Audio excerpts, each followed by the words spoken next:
Could the Cubs be really interested in a deal for Emmanuel Clase, the closer of the Cleveland Guardians? He's definitely on their wish list from reports. I got an idea.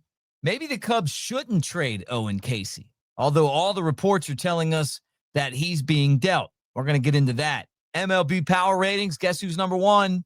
The Cubs right now. How about that? And praying for our guy, Ryne Sandberg. Love him. You guys are about to see him in the open. Still dealing with prostate cancer. Put a report out or a statement out a couple of days ago. And it's hard to interpret it other than it makes my heart hurt to know that he's going through this right now. So all of that and more on the Cubs baseball channel. Let's get this thing going. Brought to you by D Community. We're going to have playoff tickets to give away. That's what we're going to build our D Community around, a Cubs playoff run. Like, subscribe, thumbs up. Let's go.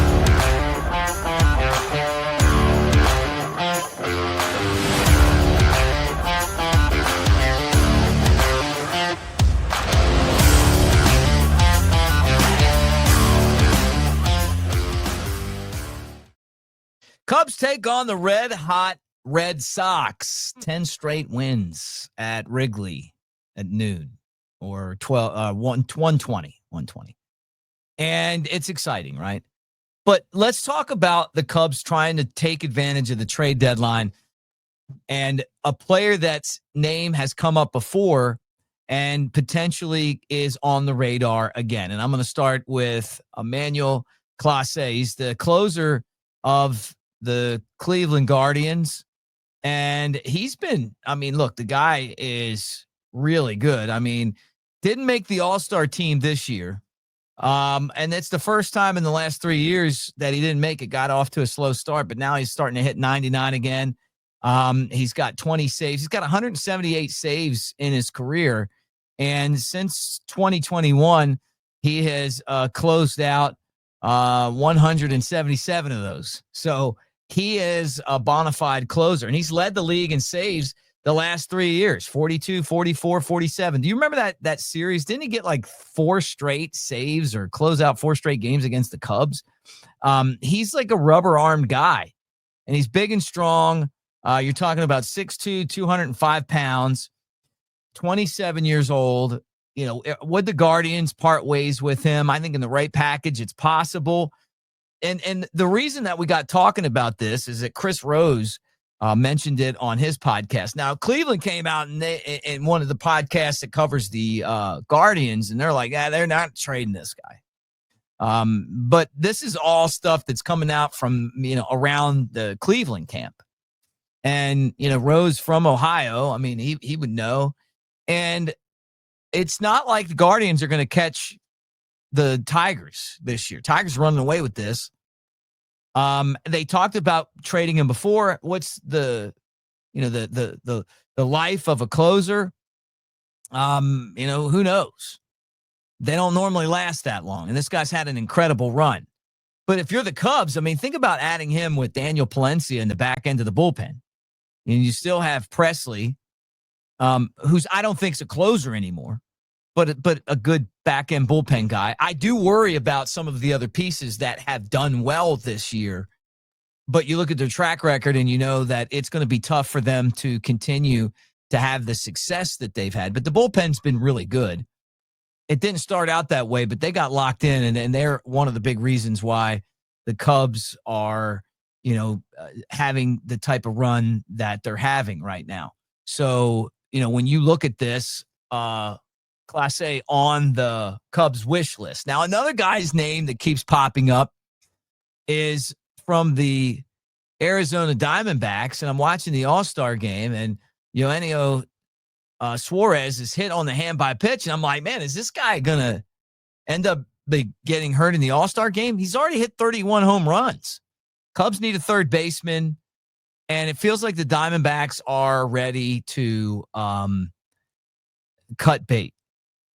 This was supposed to be the year that everything lined up. They went all in, right? They got Burns, so they felt really good about their team, and then he gets injured, and then they're hovering around 500 in a division of monsters, right?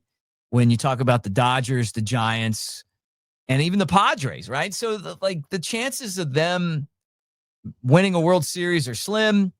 And they've got some guys that are coming off that are free agents at the end of the year. We talked about Zach Gallen a lot. Merrill Kelly's the other guy we talked about. And then Suarez, right? The Cubs need a third baseman, and they need a starter.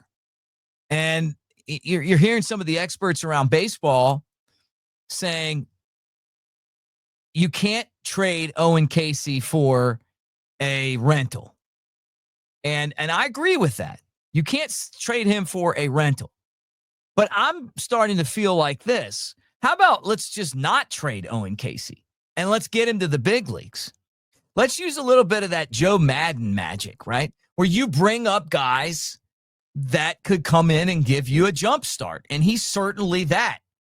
Look at what he's doing right now in the minor leagues. They did it earlier this season with Moises Ballesteros. They got some guys on the bench who are useless, really, that aren't going to really contribute a whole lot. They got a 40-year-old there who's a cheerleader, and I like him, but I mean, in essence, that's what it is. Instead of this guy wasting these home runs in the minor leagues, or instead of trading a guy who could potentially be the future of the organization, why not bring him up and take advantage of his ability to hit and, figure out a way to get him in the lineup? There's ways to do that. You can platoon guys. There's pinch hit opportunities. You got a right-handed hitter. Maybe he's the DH instead of Seiya. And then when they switch back to right hand, you did pinch hit him. How about being creative? And Joe Madden was so good at this because, I'm seeing I think it was Ken Rosenthal the other day. He's like, you can't just give this guy away. You got to get something back for him. And if it wasn't Rosenthal, it was one of the national guys. It just isn't coming to me right now. And I agree with that. Like, you can't just give this guy up. And I don't even know if you should give him up. We keep talking about what we need to get back. What if we just, played him? And nobody said that. Like, what if we just figured out a way to put this monster in the lineup and let him eat? I don't think that's going to happen. I think they're going to trade him. And I think they're right now jockeying to get the best deal.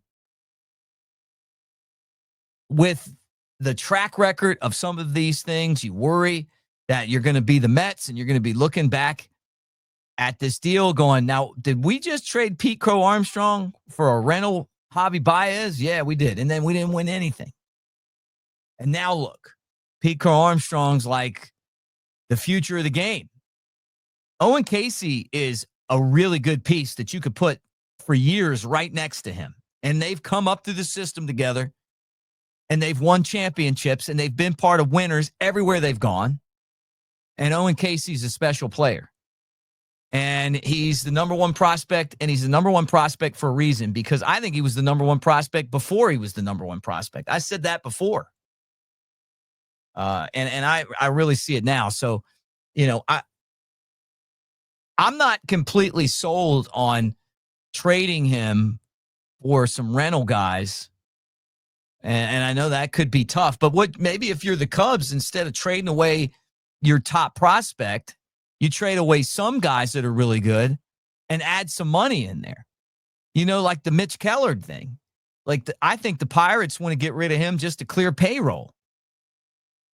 And maybe there's a team like the Cubs when it comes to that Bellinger deal, where they're going, you know what? Here, you take him and some money just to clear payroll. That could happen. I mean, with these small budget teams, you got to pay Paul Skeens. That's going to be a lot of money. The guy's the All-Star game starter. So there's got to be some creativeness here.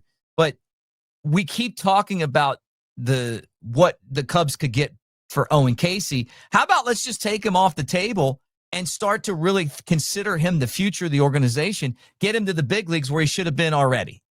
He should have been there already, guys. Sorry, should have been there. Probably should have started the season there, but now it's time to be realistic. This guy belongs there today. And he's going to be there if you trade him, and you're going to find out real fast what you gave up. And I'm worried about that, but we'll see. MLB power ratings are out right now. And look, I don't know what all this stuff means. Like if you're number one in the power ratings, what does that mean?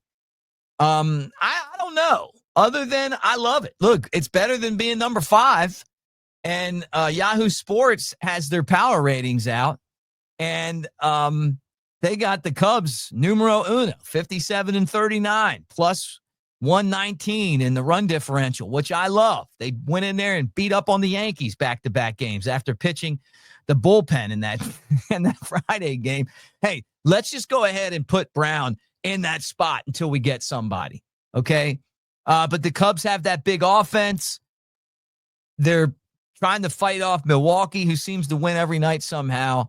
And the Cubs are, according to this, number 1. Now, the Dodgers are number 2. They're getting healthy. Their pitching's about to be really good. Shohei Ohtani's not going to throw 2 innings forever. So he's going to start. They'll have Glasnow back in there. They'll have a rotate. They got Clayton Kershaw, in there. They got Blake Snell coming back. So, this is a rotation. Ohtani, Yamamoto, Glasnow, Snell, and Kershaw. That's a pretty sick rotation, right? And they've got other guys too that are pretty impressive. Like they got like a whole second team of starters. So they're going to be tough to beat, but they're not impossible to beat. They're number 2. The Tigers with our friend Javi Baez are the number 3 on there on the power ratings. Phillies are 4 and Astros are 5, right? The Brewers are 7. They're the Rodney Dangerfield of baseball because everybody sees them winning, but knows that they shouldn't be. Like how is this happening? I don't know, but they seem to do that. I think that we start the post All-Star break in the exact spot you want to be in, number 1. Now, the last thing on the show isn't last because it's not as important as everything else. I think it's the most important thing that we're going to talk about on today's show, and that is the health of my friend and Cubs Hall of Famer Ryne Sandberg. I was a Cubs fan long before I knew Rhino. I wanted to wear 23 and put on that blue jersey and be Ryne Sandberg. I wanted to play second base, even though third was really my position, or the outfield, because Rhino played there. I wanted to hit like Rhino. I wanted to run like Rhino. I wanted to be Rhino. Loved him. And then in 2009, I got to be Rhino's broadcaster, and it was amazing. It was one of the best summers of my life. I enjoyed every minute of it, getting to know him, becoming friends with him, pulling practical jokes on people, goofing off. He's a fantastic guy and a great friend, and he still is. And we've been praying for him. We've been thinking about him. And we know that he's battling cancer. And he put a statement out. It says, I haven't been to Wrigley Field as much as I hoped in the first half, but I'm watching every game and I'm excited for the second half and to see Wrigley rocking like 84. Thank you for all the messages of support. Go Cubs. And basically he said, it's been a challenging few months as I've been going through treatment on a regular basis.